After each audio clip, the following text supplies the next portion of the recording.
जय हिंद, वंदे मातरम, भारत माता की जय। राष्ट्रवाद की बात प्रहार के साथ आप सभी का हार्दिक स्वागत है। दोस्तों, राष्ट्र से बढ़ के कुछ नहीं होता।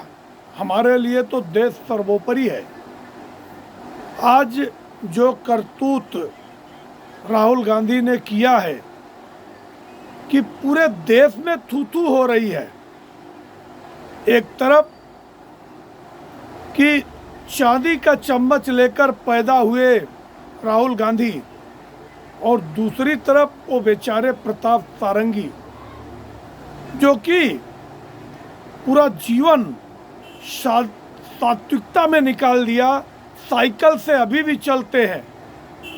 दूसरी बार सांसद हुए हैं, इसके पिछले कार्यकाल में मंत्री हुए थे और अरबपति आदमी को हरा के आए थे। मतलब मनी कांट बाय मी। ऐसे प्रताप सारंगी को धक्के लगाकर गिरा दिया, उनका सर फट गया।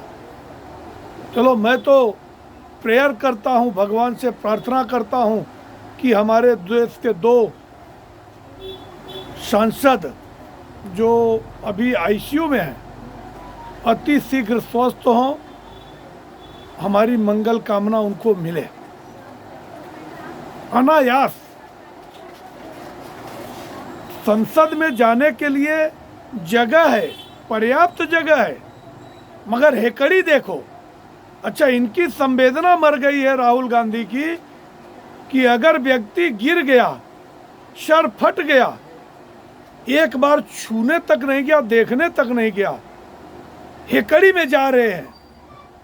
मतलब वो कहावत है, देसी कहावत है कि सांप मर गया बल गया नहीं, रस्सी जल गई ऐंठन नहीं गई। कांग्रेस को कहां से कहां गिरा दिया। पूरे 135 साल पुरानी कांग्रेस आज दूसरे के बैसाखियों पे गिरती है। क्षेत्रीय पार्टियां उनको आंख दिखाती है और जो बर्ताव करते क्षेत्रीय दल वो उनको मानना पड़ता है। क्षेत्रीय दल अगर 5 सीट दिए तो 5 सीट लेना पड़ता है, 2 सीट दिए तो 2 सीट लेना पड़ता है। ये हरकत के बावजूद भी संसद जो कि देश का मंदिर है, लोकतंत्र का मंदिर है, और आप एक एक सांसद 10-10, 12-12 लाख लोगों के प्रतिनिधित्व करने के लिए चुन के जाते हैं। ठीक है, कौन पक्ष में खड़ा, कौन अपक्ष में खड़ा, मगर चुनाव जीतने के बाद कोई भी सांसद और विधायक पूरे जनता का होता है। उनके अंदर किसी प्रकार की ईर्ष्या नहीं होती है। और जब ये संविधान की शपथ लेते हैं तो क्या कहते हैं कि हम बिना किसी राग द्वेष के काम करेंगे। और इतना राग द्वेष लेके जाते हो, अहंकार, कि मैं तो गांधी खानदान का हूँ, वो भी नकली गांधी। अरे अगर तुम असली गांधी होते, आज तुम अपने बाप के सामने, अपने माँ के सामने फिरोज खान का खानदान लगाए होते, फिर आपको पता चलता कि आप हो कौन। ये देश 140 करोड़ देशवासियों का है, तुम्हारे बाप की कोई जागीर नहीं है। ये अपने बाप की बपंसी मत समझो। ये 2 भाई बहन का जो जोड़ा गिद्ध राजनीति निकल जाते हो कि अगर कोई दलित उत्तर प्रदेश में मर जाए तो वहाँ पे तुम्हारा पर्यटन चालू हो जाएगा। वही दलित जब तुम्हारी सरकार राजस्थान में रहेगी और कोई मुसलमान दलित बच्ची का रेप करेगा तो सिटी बंद, मुंह में ताले लग जाते हैं। ऐसी घिनौनी गंदी राजनीति। अब सदन चल रहा था और अभी संसद में जो मुद्दा आया, एक तो क्या है, खिसियानी बिल्ली खंबा नोचे। पहले तो चुनाव हार गए, वो भी हरियाणा में, जहां दलित बाहुल्य ही हरियाणा, मगर राजनीति करने चले वहां पे तो तुम हुड्डा का हरियाणा कहे। जब सत्ता में आए थे 2 बार, 2004 से 2014 तक हरियाणा में हुड्डा, और गरीब किसानों का जमीन वो तुम्हारे वाड्रा को दे दिया। और उस हरियाणा को तुम हुड्डा का हरियाणा बोल दिए थे। और अभी जब हुड्डा के नाम पे चले तो वहाँ के जो दलित हैं उन्होंने जब देखा कुमारी शैलजा का अपमान हो रहा है, जब एक बड़ी दलित नेता जो कि कभी चुनाव हारी नहीं, 2 बार 3 बार सांसद हुई है, इतने कठिन परिस्थिति में अब की बार भी हो 1,52,000 वोट से जीती, उसके बाद भी तुम उसको साइड कर दिए। वो चुनाव लड़ना चाहती थी, उसको टिकट नहीं दिया गया। क्यों? कि she will be A contender of CM, और दावेदारी की वजह से पहले उसको टिकट नहीं दिए। और अकेली कुमारी शैलजा तुम्हारी पूरी वहाँ पे हेकड़ी निकाल दी। जीता हुआ हरियाणा तुम बुरी तरह हारे हो। कभी आत्मचिंतन करो। 85 बार हारने के बाद भी बेशरम निर्लज्ज हेकड़ी निकाल देवे इसका घूमता है। FIR हुई है। लोकतंत्र में विश्वास करने वाले हम लोग हैं। मैं दिल्ली पुलिस से अपील करता हूं कि ऐसे घमंडियों को इनकी औकात दिखाना चाहिए। इनको उठा के जेल में डालो, परिणाम चाहे जो भी हो, इनकी हेकड़ी निकाल दो। इतने अवैध काम करता है, देश की साख गिराने के लिए विदेशों में जाके कहता है बारूद तो बिछा हुआ है। संसद में बोला कि युवा तो नरेंद्र मोदी को मारेगा। इसके सभा में जारसोरस के आदमी सलील शेट्टी घूमता है, जो जारसोरस जो कि हमेशा कहता है कि $1 बिलियन मैं तो मोदी की सरकार गिराने के लिए खर्च करूंगा। अभी इसका केस भी चल रहा है कि लंदन का पासपोर्ट इसके पास है। एक व्यक्ति के पास 2-2, 3-3 पासपोर्ट कैसा होगा? 3-3 जगह की नागरिकता कैसे होगी? उसके बाद नेशनल हेराल्ड में 5,000 करोड़ का घोटाला करके बेशरम 2014 से बेल पे घूम रहा है। यहाँ पे महाराष्ट्र में डेट पे डेट ले रहा। बात करने से पहले सोचना चाहिए।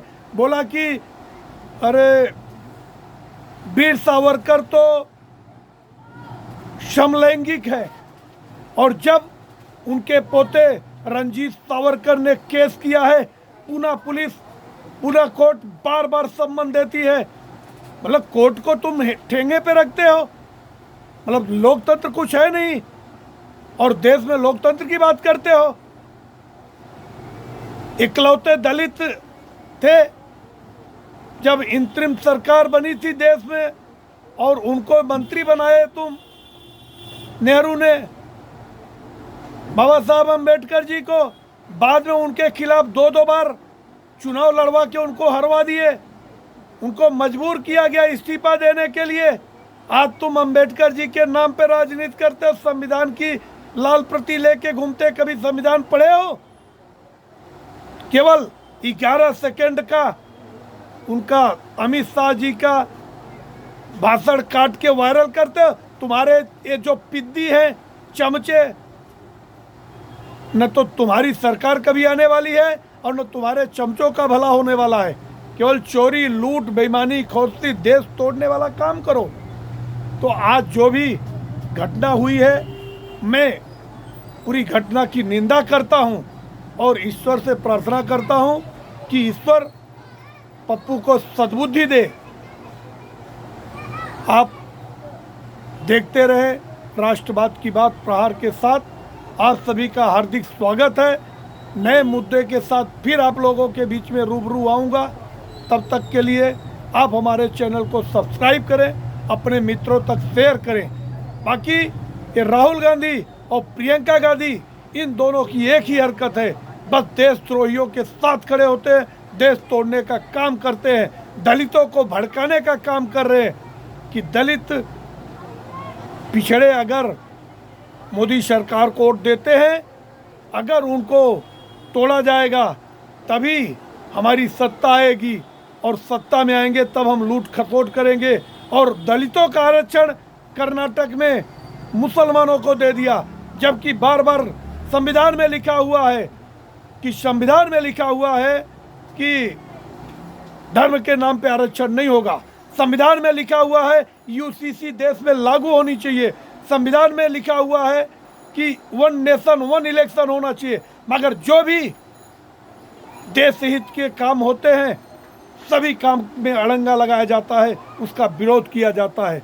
तो देशवासियों से अपील है, ऐसे दोगली कांग्रेस को उखाड़ फेंको, आने का कोई मौका न मिले। संभल के नाम पे राजनीति करते हैं, और वहाँ पे अगर माननीय न्यायालय के आदेश से अगर मस्जिद का सर्वे होना था तो उसमें क्या बुराई थी, मगर वहाँ पे हिंसा भड़काया गया। वहाँ पे एक होड़ लगी हुई है, कांग्रेस पार्टी को लगता है कि मुसलमान का वोट हमें मिले और समाजवादी पार्टी को लगता है कि मुसलमान का वोट हमें मिले। अब इसके लिए हिंदुओं को सचेत होना है कि अगर इसके बावजूद भी दूसरा मोदी योगी आपको आन के मिलने वाला नहीं है। ये राष्ट्रवाद चल रहा है, और सांस्कृतिक राष्ट्रवाद में आप अपनी आहुति दो, अपने वोट के ताकत से दिखाओ, जो आपके रुके हुए काम हैं वो भी ये सरकार पूरे करेगी, ये हमें विश्वास है। अब आप हमारे चैनल को सब्सक्राइब करें। धन्यवाद। जय हिंद, वंदे मातरम, भारत माता की जय।